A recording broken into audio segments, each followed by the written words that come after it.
چکید قطره از سقف نگات، تو انعکاس زندان تو چشات، باب زد تو پنجره ها یه جمع بزرگ انسان تو کشات، حرکت که با خیزش خشم یه تظاهرات امکان تو چشات، ارتش سرما عشق تو کش مرد یه کردستان تو چشات، تا طلوع صبح بعد اعتراف تابی که خون خورشید و ریختن غروب قبل، از زمین زد شد نهال یخ ولی تو خاکو میخواستی واسه کشت آزادی، واسه فریاد برهنه مادر تو روی درای فولادی،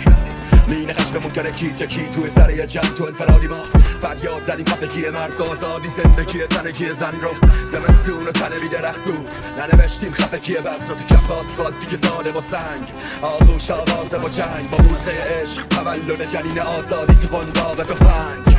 بازاره با چای سر گوشتای تیک که تو سفره برا، زندگی ام با کش سود از جنازه ساختن قفل طلا، میفروشن به قیمت باج به قدرت و امنیت میل به پدر، از ترس نبود حماقت فقط احمق گونه که رو کلش هیبت تاج، به جا کشان دربار استبداد مرزها، از موج خروشانه طغیان سرما، ما را از زخم جنازه هامون تشخیص برید فردا، واسه تغییر از مبنا ضد تبعیض و بی پروا،